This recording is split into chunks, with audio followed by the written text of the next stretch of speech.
Hello everyone, आप सभी का एक बार फिर से वेलकम है राशिद जेआरएफ यूट्यूब चैनल पर। हम आज अपनी इनडायरेक्ट टैक्स जीएसटी की जो सीरीज हमने चला रखी है उसका दूसरा पार्ट आपके सामने ला रहे हैं। इस दूसरे पार्ट में हम चौधरी चरण सिंह यूनिवर्सिटी के बीकॉम के 5th सेमेस्टर सिलेबस में यूनिट सेकंड जीएसटी के यूनिट सेकंड को कवर करेंगे। इसमें सबसे पहला जो यूनिट हमने कवर किया है वो पार्ट 1 में कवर किया है। अगर आपने हमारी इस सीरीज़ की पार्ट 1 क्लास नहीं देखी है तो आप उसको जाकर ज़रूर देखें। आज हम शुरू करेंगे यूनिट सेकंड। इसमें सबसे पहला जो हमारा आ रहा है वो आ रहा है टाइम ऑफ सप्लाई। देखिए, टाइम ऑफ सप्लाई बहुत इम्पोर्टेंट है। टाइम ऑफ सप्लाई का मतलब है कि जो हमने सप्लाई की है, चाहे वो हमने गुड्स की सप्लाई की है, चाहे हमने सर्विसेज की सप्लाई की है, तो वो हमारी एक टाइम से रिलेटेड है। अगर मैंने उसको अगस्त में किया तो उसका मुझको सरकार को जो उसकी डिटेल देनी होगी वो मुझको सितंबर यानी कि नेक्स्ट मंथ में देनी होगी। अगर मैं मंथली कर रहा हूँ, अगर मैं क्वार्टरली कर रहा हूँ, मान लीजिए मेरा फर्स्ट क्वार्टर जो बैठता है वो अप्रैल से स्टार्ट होता है, मई और जून 3 महीने का क्वार्टर कहलाता है। तो अगर मैं अप्रैल मई जून की कोई रिटर्न है तो उसको मैं जुलाई में देना मुझको अनिवार्य है, यानी कि नेक्स्ट मंथ मुझको सरकार को डिटेल देनी पड़ती है। वो जो मैं डिटेल दूंगा उसको हम कहते हैं रिटर्न। ठीक है बेटा, उसको हम कहते हैं रिटर्न। तो रिटर्न मुझको जो देनी पड़ती है उसको मैं सरकार के को जो मैं डिटेल देता हूँ उसको मैं रिटर्न कहूँगा। और रिटर्न अगर मैं कहूँगा उसको तो वो मेरी जो है नेक्स्ट मंथ में जाएगी। ये मैं तभी दे सकता हूँ जब मुझको पता हो कि हाँ, मैंने इस समय में कोई सप्लाई की है और वो मुझको अगले मंथ में उसका डिटेल सरकार को देना है। तो इसी को टाइम ऑफ सप्लाई कहते हैं कि हमें वो समय पता होना चाहिए जिस समय में हमने सप्लाई दिया है। अब बात आती है कि टाइम ऑफ सप्लाई में आपका क्या क्या चीज़ें कवर होती हैं। देखिए, अगर मैं गुड्स के बारे में बात करूं बेटा, तो जो भी मूवेबल प्रॉपर्टी होगी, गुड्स यानी कि मूवेबल प्रॉपर्टी, और सर्विसेज का मतलब है कि वो एक्टिविटीज़ जो हमने कंसिडरेशन यानी कि किसी प्रॉफिट के लिए, फ़ायदे के लिए की। अगर मैंने कोई सर्विसेज दी हैं और उसके बदले में मुझे कुछ फ़ायदा मिल रहा है, बदले में मुझे कोई प्रॉफिट हो रहा है, बदले में मुझे कोई इनकम हो रही है, तो वो मेरा जो है सर्विसेज की श्रेणी में आएगा, जीएसटी की सर्विसेज में आएगा। उसको हम जीएसटी में सेवाओं की श्रेणी में लेके जाएंगे। और गुड्स हम उसको कहेंगे जो मूवेबल हो, जो एक स्थान से दूसरे स्थान पे जिसको लेके जाया जा सके। अब बात करेंगे हम time of supply under reverse charge mechanism. इसको, ये बहुत इम्पोर्टेंट है, इसको हम आरसीएम कहते हैं। इसको समझाने के लिए हमें सबसे पहले ये समझना होगा कि आरसीएम होता क्या है। देखिए, आरसीएम ये एक ऐसी व्यवस्था है, ये एक ऐसी व्यवस्था है जिसमें अगर कोई रजिस्टर्ड डीलर, रजिस्टर्ड पर्सन किसी अनरजिस्टर्ड पर्सन से, यानी कि जिसने कोई रजिस्ट्रेशन नहीं ले रखा, अनरजिस्टर्ड से कोई परचेज़ करता है, क्या करता है? परचेज़। कौन करेगा? रजिस्टर्ड करेगा अनरजिस्टर्ड से। तो वो जो परचेज़ करेगा उस परचेज़ का ये तो कोई बिल नहीं बनाएगा। तो सरकार ये कहती है कि अगर ये व्यक्ति बिल नहीं बनाएगा तो बिल बनाएगा ये व्यक्ति जो रजिस्टर्ड है। तो इसी को रिवर्स, यानी कि जिम्मेदारी उसकी होती है जो व्यक्ति सप्लाई करता है। तो यहाँ पे सप्लायर कौन है? अनरजिस्टर्ड है। तो ये तो सरकार के पास रजिस्टर्ड ही नहीं है, इसका तो सरकार के पास कोई नाम ही नहीं है। तो ये तो कोई बिल सरकार को कोई डिटेल भेजेगा ही नहीं, ना कोई सरकार को कोई इन्फॉर्मेशन देगा, और ना ही ये कोई बिल काट सकता है। बिल कौन काट सकता है? ये व्यक्ति जो रजिस्टर्ड है। तो सरकार ये कहती है कि अगर आप ऐसे व्यक्ति से सामान परचेज़ करते हैं जो हमारे यहाँ रजिस्टर्ड ही नहीं है, तो उसकी ज़िम्मेदारी, उसकी परचेज़, उसकी बिल बनाने की ज़िम्मेदारी अब आप पर आती है। अब आप बनाओगे उसकी जगह बिल। अब रजिस्टर्ड अगर बिल बनाएगा कि वो परचेज़ कर रहा है और बिल भी अपने यहाँ बना रहा है, तो इस कंडीशन को ही हम रिवर्स चार्ज मैकेनिज़्म कहते हैं कि ये ज़िम्मेदारी रिवर्स हो जाती है, जिसकी ज़िम्मेदारी होती है उससे किसी दूसरे व्यक्ति पे पहुंचती है। तो रिवर्स चार्ज मैकेनिज़्म में ये मैं अपनी सेल्स बुक जो होती है, सेल्स बिल, उसमें मैं ये बिल काटूंगा और उस बिल के ऊपर मैं लिखूंगा आरसीएम। कौन लिखेगा? रजिस्टर्ड व्यक्ति। रजिस्टर्ड व्यक्ति अपनी सेल बुक में ये बिल काटेगा और उसके ऊपर लिखेगा आरसीएम, क्योंकि ये कोई सेल तो उसने की नहीं है, ये तो उसने परचेज की है और उसका बिल वो काट रहा है। तो अब इसमें क्या होगा कि ये आरसीएम का जो टैक्स होगा वो उसके सेल्स के टैक्स में इंक्लूड हो जाएगा। ठीक है। अब वो सेल्स के टैक्स में जब इंक्लूड होगा तो एक तो टैक्स होगा उसका सेल्स का, प्लस एक उसका टैक्स हो जाएगा आरसीएम का। ठीक है। तो दो प्रकार के उस दोनों उसके टैक्स, उसकी लायबिलिटी बनेगी। अब इस लायबिलिटी में से सरकार ये कहती है कि जो आरसीएम है ये आप एडवांस में पेमेंट करो, एडवांस में इसका पेमेंट करना पड़ता है। ठीक है। अब एडवांस में हम इसका पेमेंट करेंगे तो हम सरकार को ये कहेंगे कि साहब देखिए मैंने परचेज भी किया है और परचेज करने के बाद मैं इस पर डबल टैक्सेशन हो गया, उस व्यक्ति ने भी मेरे से पैसे लिए और मैंने अपनी बिल बुक में काटा है तो इसमें भी मेरे पे टैक्स लग गया। तो सरकार कहेगी ठीक है कोई बात नहीं, आपने जो पेमेंट किया है हमें उसे आप आईटीसी के रूप में ले लीजिए, उसे आप आईटीसी के रूप में ले लीजिए और इसे अपनी लायबिलिटी में से माइनस कर लीजिए, इस आरसीएम को अपनी लायबिलिटी में से माइनस कर लीजिए। ठीक है बेटा। तो ये आरसीएम आपकी लायबिलिटी में से माइनस हो जाएगा। तो कुल मिला के एक बार तो आरसीएम आपका प्लस होगा और एक बार आरसीएम आपका माइनस होगा। तो ये इफ़ेक्ट तो कुछ नहीं डालेगा, ये इफ़ेक्ट कुछ नहीं डालेगा, पर इस दोनों के चक्कर में सरकार को एक पेमेंट प्राप्त हो जाएगी एडवांस में आरसीएम की। तो सरकार एक तरह से ये जो टैक्स आरसीएम में आपने पेमेंट किया है, किसने पेमेंट किया है? रजिस्टर्ड डीलर ने। ये किसको करना चाहिए था? ये करना चाहिए था इस व्यक्ति को, अनरजिस्टर्ड को। अब इसने नहीं किया है तो अब ये आपको करना पड़ा है। तो सरकार ये कहती है कि भाई देखिए, अगर वो व्यक्ति हमारे पास रजिस्टर्ड ही नहीं है और आप उससे कोई लेन देन कर रहे हैं, आप उससे परचेज़ कर रहे हैं, तो उसकी जगह बिल आप बनाइए, उसका वाला टैक्स जो उसकी ज़िम्मेदारी बनती है वो अब आप पे कीजिए। हाँ, हम आपको इतना फ़ायदा देंगे कि जो टैक्स आप पेमेंट करेंगे उसे आप आईटीसी के रूप में ले सकते हैं वापस। तो ये है हमारा आरसीएम से रिलेटेड पूरा का पूरा कंसेप्ट। उम्मीद करता हूँ कि आपको आरसीएम से रिलेटेड कंसेप्ट समझ में आया होगा।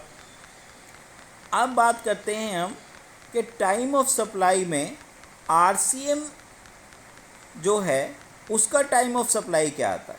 आरसीएम का टाइम ऑफ सप्लाई हम क्या आता है उस चीज़ को अब हम देखेंगे। देखिए, सरकार आरसीएम में बिल्कुल क्लियर है कि अगर आप ऐसे व्यक्ति से परचेज़ कर रहे हो जो हमारे यहाँ रजिस्टर्ड नहीं है तो अब आप ज़िम्मेदार हो, आपको पेमेंट करना है। ठीक है बेटा, अब आपको पेमेंट करना है।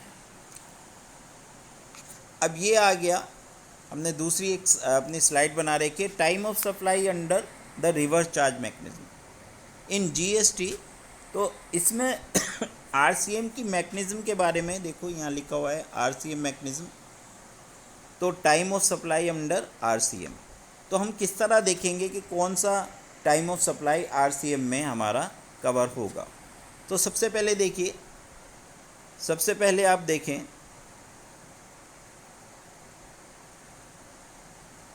एक मिनट रुकिए ज़रा। हाँ, सबसे पहले देखिए क्या लिखा है कि date of receipt of goods और सर्विस, जिस तारीख में आपने वो गुड्स प्राप्त किया या आपने वो सर्विस प्राप्त की, किससे? अनरजिस्टर्ड व्यक्ति से।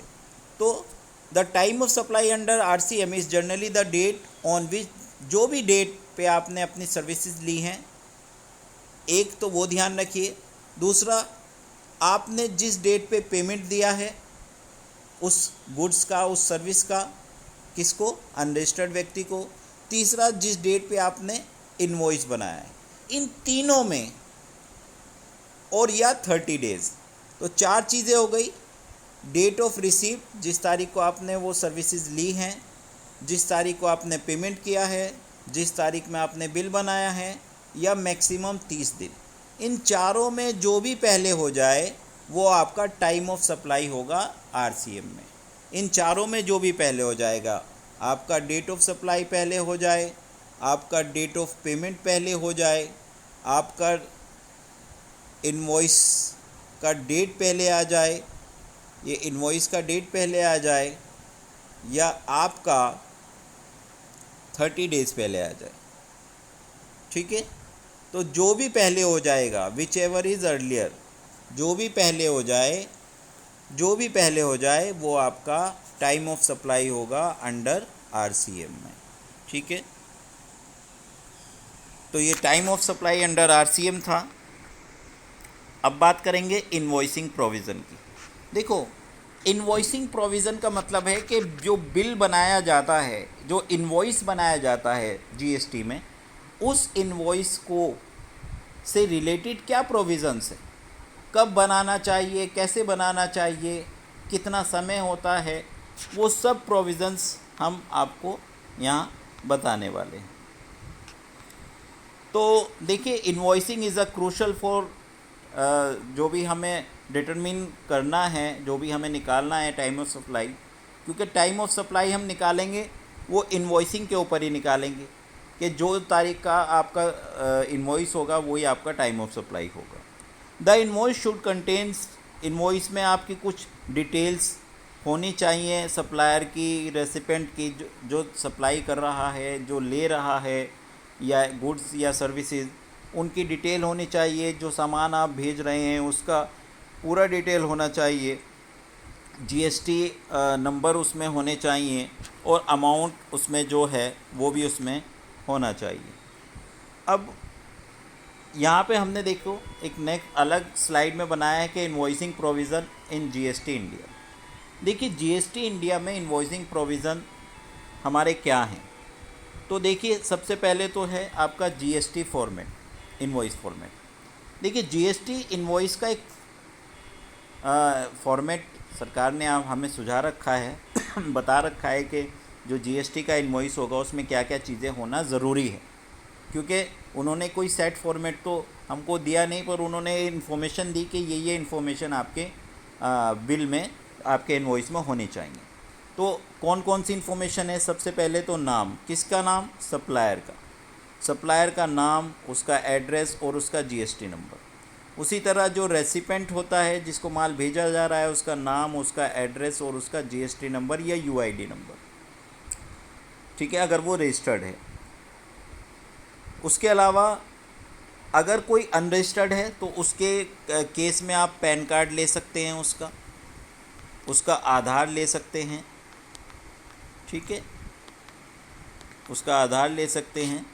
तो ये अनरजिस्टर्ड के केस में है, और उसका नाम और एड्रेस तो जाएगा जाएगा। उसके बाद एक इनवॉइस नंबर आपको यूनिक होना चाहिए। ये नहीं कि आप एक ही नंबर से 2 व्यक्तियों को बिल जारी कर सकते हैं। हर व्यक्ति को आपको अलग नंबर से बिल जारी करना होगा, और उसकी डेट भी अलग ही, आप एक ही डेट पे कर सकते हैं, पर इनवॉइस का नंबर सेम नहीं होना चाहिए। उसके अलावा डिस्क्रिप्शन, गुड्स का डिस्क्रिप्शन होना चाहिए, क्या आप गुड्स दे रहे हैं या सर्विसेज दे रहे हैं, उसकी क्वांटिटी, यूनिट, उसका मेज़रमेंट, उसका टोटल वैल्यू, ये भी उसका पता होना चाहिए। उसके अलावा उसका HSN या SAC कोड देखो, HSN तो होता है गुड्स के लिए और SAC कोड होता है सर्विस के लिए, ठीक है। HSN आपका गुड्स का होता है और SAC होता है आपका सर्विसेज के लिए। तो यहाँ लिखा भी है harmonised system of nomenclature clutcher, और SAC का मतलब होता है सर्विस अकाउंटिंग कोड। उसके अलावा अगर हम देखें तो जो आपकी टैक्सेबल वैल्यू है GST की, CGST लगी है, SGST लगी है, TGST IGST जो भी लगाओ तो उसकी अमाउंट आपकी पूरी होनी चाहिए। प्लेस ऑफ सप्लाई और डिलीवरी का एड्रेस भी उस पर क्लियर होना चाहिए। अगर RCM में कोई बिल कट रहा है तो RCM उस पर लिखा हुआ होना चाहिए। उसके अलावा सिग्नेचर और डिजिटल सिग्नेचर और स्टैम्प, अगर ज़रूरी हो तो स्टैम्प भी उस पर लगना अनिवार्य है। तो ये चीज़ें आपके एक बिल के इनवॉइस में, बिल के फॉर्मेट में होना अनिवार्य है। इसके बिना जो है बिल अगर बनाते हैं तो वो सही नहीं होता। दूसरी कंडीशन है, अभी हम इनवॉइसिंग प्रोविज़न पे चल रहे हैं। दूसरी कंडीशन है हमारी time of issuing the invoice. देखिए इनवॉइस आप किस टाइम में इशू कर रहे हैं ये भी बहुत इम्पोर्टेंट होता है। देखिए अगर आप गुड्स का सप्लाई कर रहे हैं, तो invoice should be issued before और at the time of supply delivery. अगर आप गुड्स का सप्लाई कर रहे हैं तो आपको या तो उसकी डिलीवरी देने से पहले या उस डिलीवरी देने के समय पर आपको इनवॉइस जो है इशू करना चाहिए। अगर आप सर्विसेज दे रहे हैं तो should be issued within 30 days from the date of supply. तो 30 दिन के अंदर आपको सर्विस का बिल देना अनिवार्य है।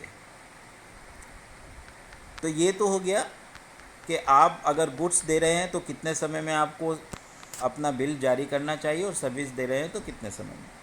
अब बात आती है बिल ऑफ सप्लाई।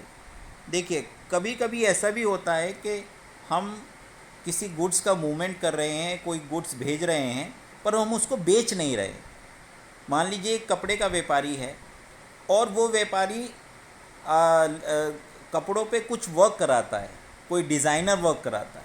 वो सिंपल कपड़े लेके आता है ख़रीद के और उन पे डिज़ाइनर वर्क करा के तब उनको सेल आउट करता है। तो वो सिंपल कपड़े लेके आया तो वो तो परचेज़ हो गया, वो सप्लाई हो गया, ठीक है। अब वो जो डिज़ाइनर वर्क करा रहा है तो उसमें भी गुड्स का मूवमेंट होगा, क्योंकि GST में गुड्स का मूवमेंट अगर हो रहा है, एक स्थान से दूसरे स्थान पे हो रहा है, तो उसके साथ में बिल होना अनिवार्य है। तो क्योंकि ये कोई सेल परचेज तो है नहीं, तो उसमें कोई इनवॉइस तो बनेगा नहीं। अगर मैं अपना माल अपने किसी डिज़ाइनर के पास भेज रहा हूँ और वो उस पर वर्क करेगा, उस पर हैंड वर्क करेगा या मशीनों से करेगा, उसके बाद वो मुझको फिनिश करके वो माल भेजेगा, तो वो मैं उसको माल बेच तो नहीं रहा हूँ। तो इस कंडीशन में अगर मैं कोई उस पर वर्क करा रहा हूँ तो मुझे एक अलग से बिल बनाना होगा जिसमें किसी प्रकार का GST नहीं लगेगा। वो होगा bill of supply. Bill of supply ये बताता है कि ये जो माल अभी बिकेगा आगे जाके, अभी इस पर वर्क हो रहा है, तो ये उसके मूवमेंट को, अगर ये एक जगह से दूसरी जगह पे जा रहा है तो उसके साथ हमें बिल ऑफ सप्लाई लगाना होगा, क्योंकि इनवॉइस तो होगा बनेगा नहीं इस कंडीशन में, क्योंकि ना सेल है ना परचेज़ है। तो जब ना तो सेल हो और ना ही कोई परचेज़ हो तो बिल ऑफ सप्लाई आपको बनाना होगा। बिल ऑफ सप्लाई आपको ये कहेगा in case where GST is not applicable और where the supplies is registered under the composition scheme.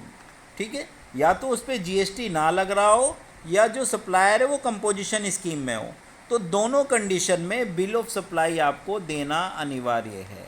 ठीक है, कंपोजिशन स्कीम क्या होती है? कंपोजिशन स्कीम वो होती है कि जब कोई व्यक्ति ये कहता है कि भाई देखिए मैं ITC नहीं लूँगा किसी भी प्रकार की, और अपनी सेल जितनी होगी उसका टोटल करके उस पर मैं एक परसेंटेज से आपको टैक्स दे दूँगा। तो छोटे व्यापारियों को राहत देने के लिए एक तरह से ये स्कीम है कंपोजिशन स्कीम, जिसमें ये कहा जाता है कि साहब आप अपनी सेल के बिल बनाइए और उसमें किसी भी प्रकार का जीएसटी ना हो, ठीक है, वो कैसे बिल होंगे, बिल ऑफ सप्लाई होंगे। तो उसमें केवल इतना होगा कि अगर कोई मान लीजिए 700 रुपये का कोई सामान है तो टोटल भी उसका 700 होगा, यानी कि उसमें कोई जीएसटी वगैरह नहीं होगा। अब उसके टोटल बिलों का जो भी जितना भी टोटल होगा उसको टोटल किया जाएगा और उस टोटल का एक फ़िक्स परसेंटेज से, ठीक है, वो ½ % भी होता है, 1% भी होता है, 1.5% भी होता है, वो डिपेंड करता है कि वो किस कैटेगरी में आता है, ठीक है। तो उसका उस फिक्स परसेंटेज से उस पर टैक्स लिया जाएगा, उसे किसी प्रकार का आईटीसी मान्य नहीं होगा। उससे जितना भी वो परसेंटेज आएगा, जितना भी, उस हिसाब से उसको पेमेंट करना अनिवार्य है। तो ये कंपोजिशन डीलर के लिए है। तो कंपोजिशन डीलर हो या वो ऐसा कंडीशन हो जब जीएसटी ना लगता हो तो बिल ऑफ सप्लाई बनाया जाता है। उसके बाद कंटिन्यूस और पीरियोडिक सप्लाई। देखिए कभी कभी ऐसा होता है कि हम ऐसी सप्लाई करते हैं जो चलती रहती है, ठीक है, कि हमने किसी ऐसे व्यक्ति से बात कर ली है, उसने कहा कि जब तक कि मेरा काम पूरा नहीं होगा आप सप्लाई करेंगे। तो एक दिन में 2 बार माल चला गया, एक दिन में 5 बार माल चला गया, लगातार जा रहा है। तो हर बार जब माल जा रहा है, हर बार मान लीजिए उसका बिल नहीं बन रहा है, एक दिन में 5 बार सामान गया तो 5 बार का एक ही बिल बनेगा, तो उसको कंटिन्यूस और पीरियडिक सप्लाई कहते हैं। तो फॉर कंटिन्यूस सप्लाई और periodic supply invoice can be issued at the end of each event, यानी कि या तो आप ये पहले से ही कर लें कि भाई हम पूरे दिन का जितना सामान जाएगा उसका एक बिल बनाएंगे, ठीक है, या आप ये करें कि जी अगर एक हफ्ते तक जितना सामान जाएगा तो हम एक हफ्ते का बिल बनाएंगे, ठीक है। तो जो या आपको जो पेमेंट मिल गई हो, जो सामान आप भेज रहे हैं, ठीक है, वो डेट और जिस सामान पे आप भेज रहे हैं, जो समय आप कह रहे हैं कि इस समय में हमें पेमेंट हम बिल बनाएंगे, पेमेंट की डेट और बिल बनाने की डेट, इनमें जो भी पहले हो जाएगा उस डेट में आपको जो है बिल बनाना अनिवार्य है, उसी को टाइम ऑफ सप्लाई कहेंगे। उसके बाद मल्टीपल इनवॉइस भी होते हैं कि एक व्यक्ति है और उसको हम कई बार सप्लाई कर रहे हैं, तो हम एक ही सप्लाई में एक ही बार माल जा रहा है, मान लीजिए उसने एक ऑर्डर दिया, आधे घंटे हमने बिल बना दिया, बिल बनाने के बाद उसने फिर दूसरा ऑर्डर दिया, फिर हमने बिल बना दिया, तो पता लगा एक दिन में उसने 3 ऑर्डर दे दिए और 3 ऑर्डर में 3 बिल बने हैं और तीनों बिल एक ही गाड़ी में जा रहे हैं। तो अब एक ही व्यक्ति को माल जा रहा है, एक ही दिन जा रहा है, पर 3 बिल उसके साथ में है, तो उसको कहते हैं मल्टीपल इनवॉइस, ठीक है। तो मल्टीपल इनवॉइस इस कंडीशन में जो उसका टाइम ऑफ सप्लाई होगा तो उसका वो समय होगा जब वो माल जा रहा है। उसके बाद होता है एक revised invoice. If there is a need to revise an invoice due to error और ओमिशन, अगर कोई एरर हो जाए या ओमिशन कोई भूल हो जाए तो revise invoice can be issued, आप रिवाइज इनवॉइस दे सकते हैं।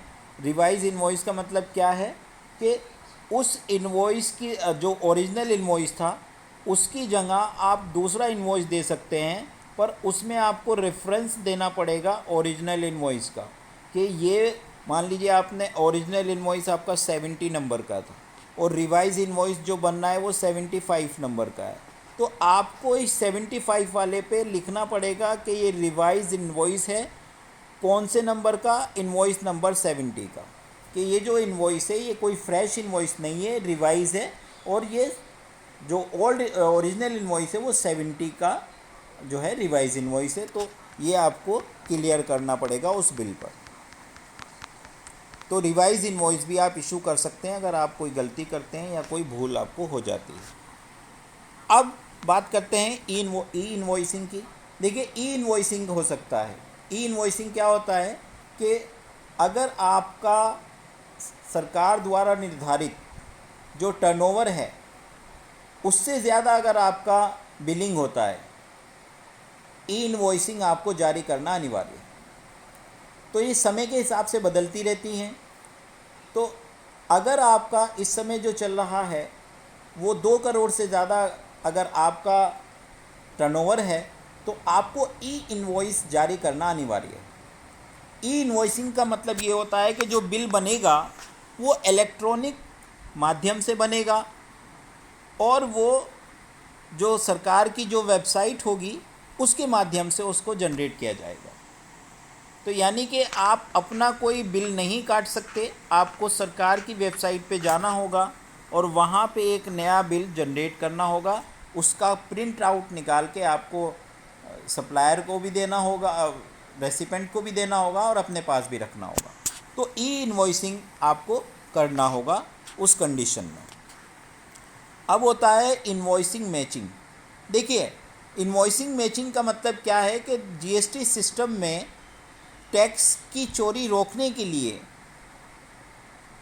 इनवॉइस का मैचिंग करना अनिवार्य है कि अगर सप्लायर ने कोई इनवॉइस बनाया, ठीक है, सप्लायर ने अगर कोई इनवॉइस बनाया और वो रेसिपेंट के पास है तो दोनों का जो इनवॉइस है वो मैच करना चाहिए।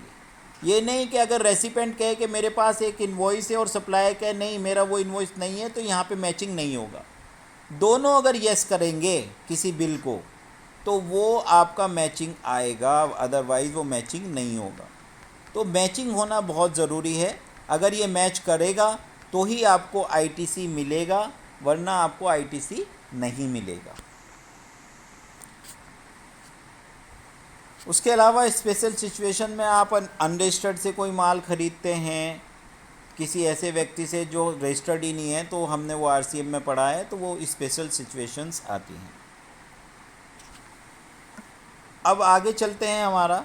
ये था हमारा provision related to invoicing provisions. अब बात करेंगे provision related to change in GST rate. देखिए, जीएसटी रेट में चेंज का प्रोविज़न क्या है। देखिए, जीएसटी रेट में प्रोविज़न क्या है कि व्हेन जीएसटी रेट चेंज, जब जीएसटी रेट चेंज हो तो टाइम ऑफ सप्लाई अफेक्ट होगा। देखिए, मान लीजिए किसी गुड्स पर सरकार पहले 18% जीएसटी ले रही थी, अब सरकार ने उस गुड्स पर जीएसटी को 5% कर दिया। अब 5% कब से लागू होगा, उसी को हमें यहाँ देखना है कि हम वो जीएसटी का जो रेट होता है चेंज हुआ है, इसका क्या प्रोविज़न है।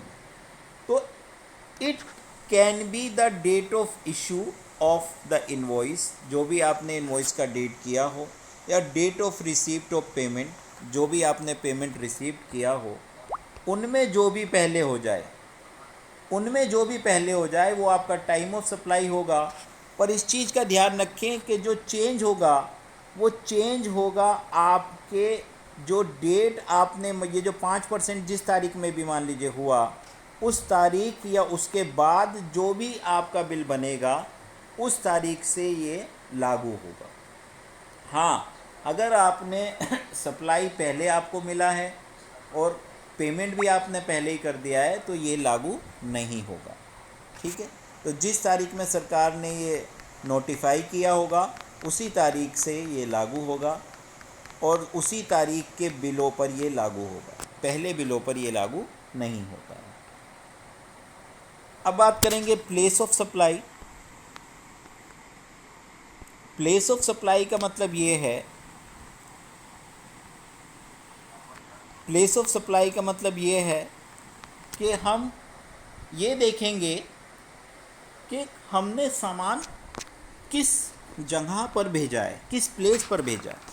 अगर मुझको ये ना पता हो, क्योंकि इसमें जीएसटी में 2 तरह की सप्लाई है। एक तो हम कहते हैं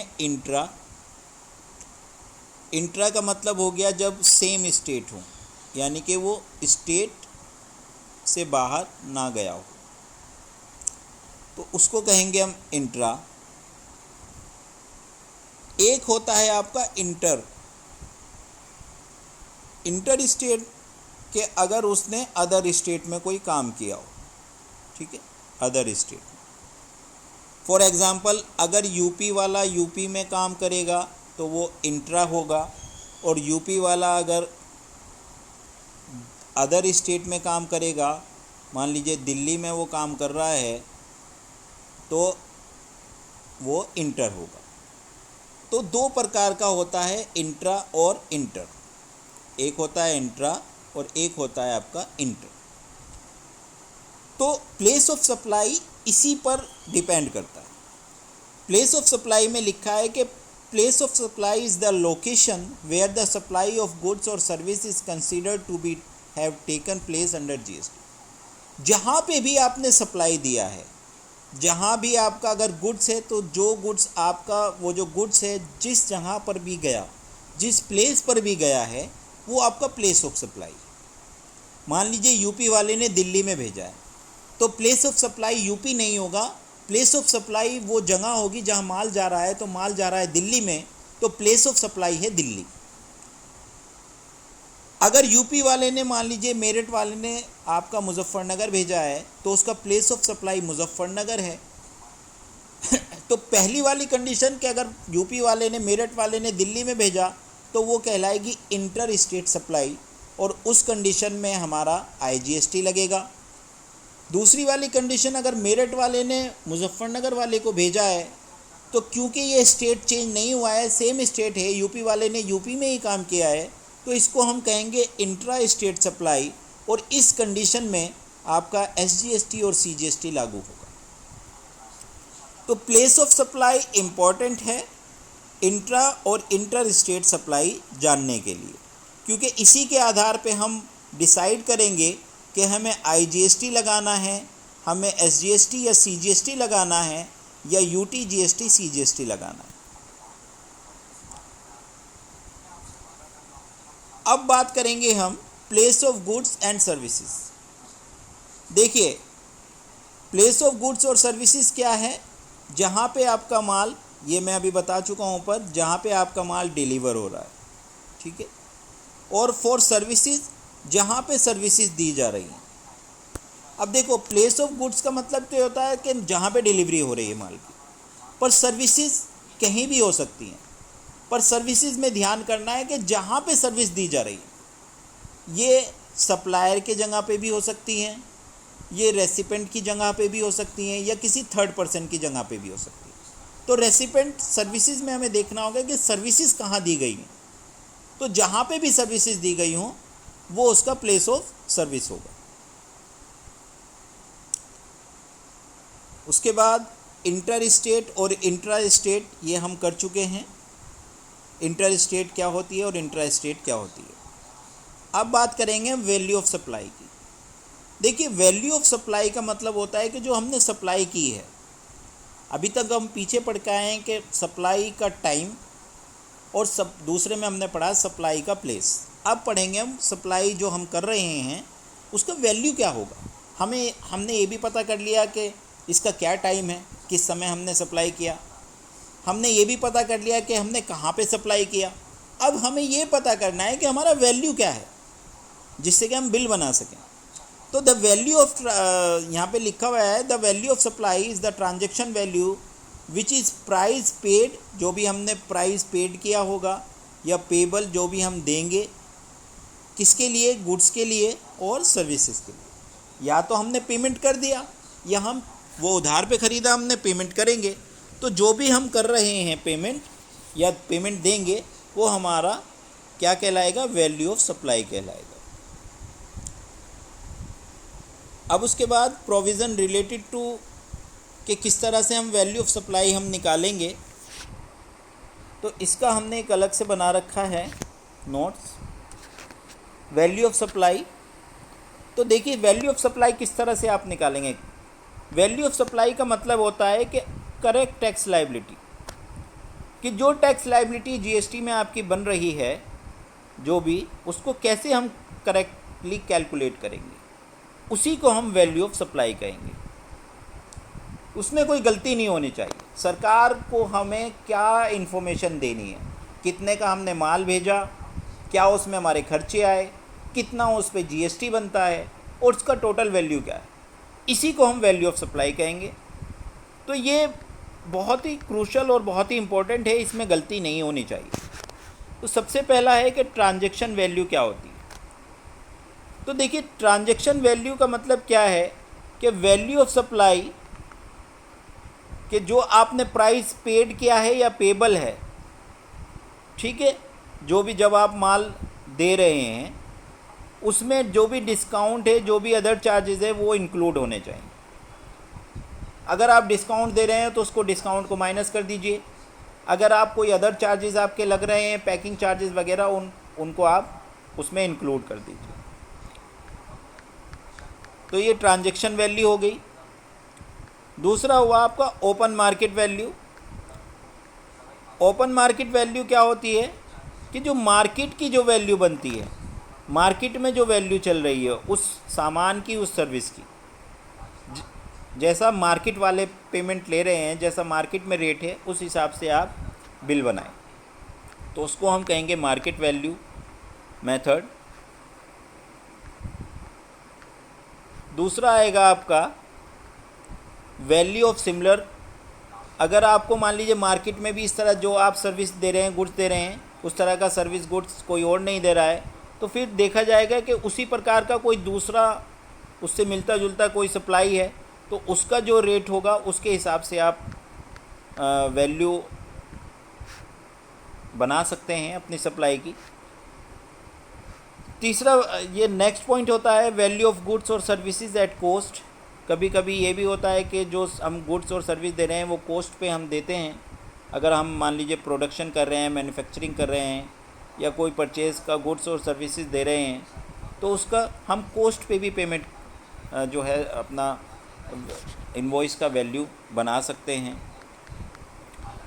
नेक्स्ट पॉइंट होता है value of supply including tax, कि जो सप्लाई हम देते हैं उसमें जीएसटी इंक्लूड हो। जीएसटी इंक्लूड होगा तो उसको value of supply including tax कहा जाता है। Value of supply in special cases, कुछ स्पेशल केसेस भी हैं कि अगर आप मान लीजिए इंश्योरेंस कर रहे हैं, आप मनी एक्सचेंज कर रहे हैं, या आप कोई वर्क कॉन्ट्रैक्ट कर रहे हैं, तो ये कुछ स्पेशल सिचुएशंस हैं, वहाँ पे अलग से जीएसटी में आपको रूल्स एंड रेगुलेशंस बताए हुए हैं, उन्हीं के मुताबिक आपको वर्क करना चाहिए।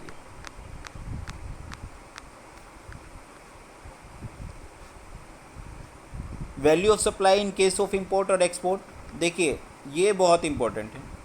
देखिए सरकार ये कहती है कि अगर आप इंपोर्ट एक्सपोर्ट कर रहे हैं तो जो सप्लाई का वैल्यू होता है उसको कस्टम के हिसाब से और कस्टम के प्रोसीजर के हिसाब से आपको करना होगा।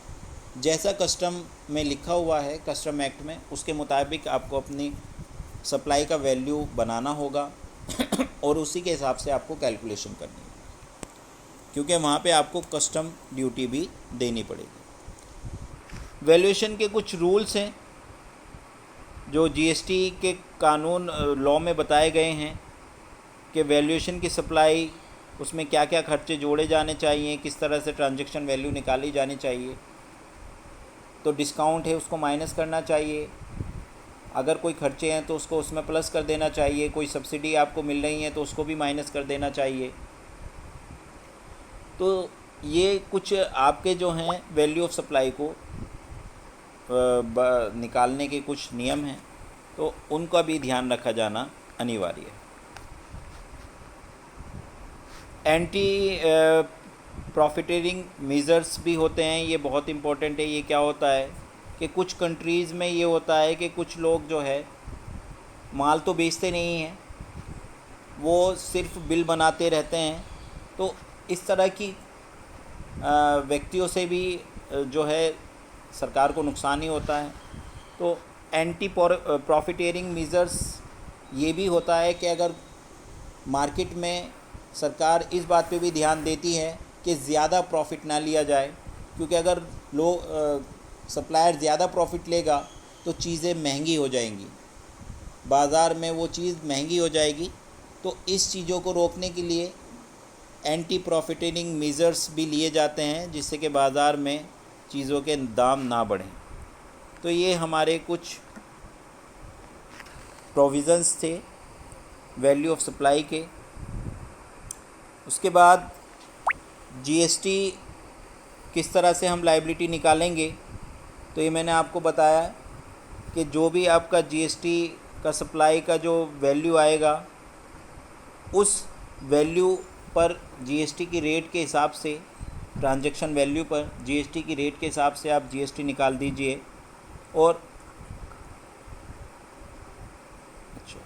और उसमें से आप आईटीसी का मतलब होता है कि जो आप परचेज़ करके आए हैं उस पे जो आपने टैक्स दिया है उसको हम आईटीसी कहते हैं, ठीक है।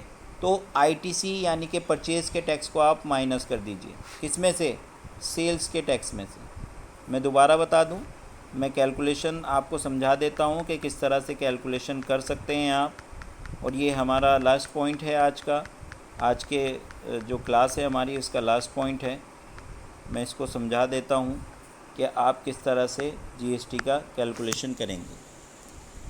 सबसे पहले आप जो सप्लाई करेंगे, ठीक है, सप्लाई करेंगे, उस पे जो टैक्स आपका आता होगा उस टैक्स में आप कोई डिस्काउंट अगर आप दे रहे हैं तो उसको माइनस कर दीजिए, ठीक है। आपके कोई एक्सपेंसेस हैं पैकिंग के या कोई भी हैं उनको आप प्लस कर दीजिए, ठीक है। उसके बाद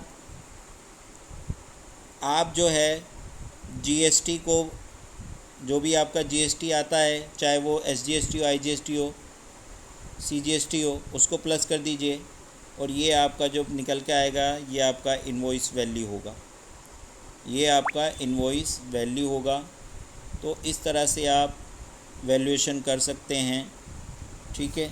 ये वैल्यूएशन का रूल है, नियम है। अब आज की क्लास में हमने टाइम ऑफ सप्लाई को कवर किया, हमने प्लेस ऑफ सप्लाई को कवर किया, हमने वैल्यू ऑफ सप्लाई को कवर किया, हमने कैलकुलेशन ऑफ जीएसटी को कवर किया, आरसीएम को कवर किया है, कंपोजिशन को कवर किया है। काफ़ी चीज़ें हमने कवर की हैं आज की क्लास में। अब जो इसके इम्पोर्टेंट क्वेश्चन है वो मैं आपको यहाँ पे स्क्रीन पे चला रहा हूँ। आप इसको जो है वीडियो को पॉज करके आप इसको जो है लिख सकते हैं इन क्वेश्चंस को। ये इम्पोर्टेंट क्वेश्चन हैं इस यूनिट सेकंड से रिलेटेड। ये हमने क्वेश्चन बैंक भी बनाया हुआ है, जो ऊपर आपने क्वेश्चन देखे उन्हीं के हमने यहाँ पे आरसीएम भी आपको प्रोवाइड कराए हैं, उस आंसर्स उसके प्रोवाइड कराए हैं। तो यहाँ पे इनके आंसर्स भी हैं, तो इनको आप बढ़ा सकते हैं, अपनी स्टडी के थ्रू आप इनको बड़ा कर सकते हैं। हमने थोड़ा शॉर्ट में आंसर आपको प्रोवाइड कराए हैं, सिर्फ इनकी जर्नल इन्फॉर्मेशन है। आप इनको जो है अपने हिसाब से अपने नोट्स में इंक्लूड कर सकते हैं। वीडियो को पॉज करके आप जो है ये अपने आंसर्स को देख सकते हैं। तो आज की वीडियो में इतना ही। ये हमने कवर किया जीएसटी फॉर बीकॉम्स चौधरी चरण सिंह यूनिवर्सिटी का सिलेबस का यूनिट सेकंड, और ये पार्ट 2 है। पार्ट 3 हम रोज़ एक पार्ट आपको प्रोवाइड कराएंगे। पार्ट 3 आपको कल को मिल जाएगा। उम्मीद करता हूँ वीडियो अच्छी लगी हो। अगर वीडियो अच्छी लगी है तो आप लाइक करें, शेयर करें और ज़्यादा से ज़्यादा बच्चों तक आप पहुँचाएँ। जो बच्चे बीकॉम में हैं उन तक आप ये पहुँचाएँ, क्योंकि ये भी एक सोशल सर्विस होती है और जितना बच्चों का भला हो जाए स्टूडेंट्स का वो बेहतर है। मिलता हूँ आपसे अगली वीडियो में, तब तक के लिए धन्यवाद। जय हिंद।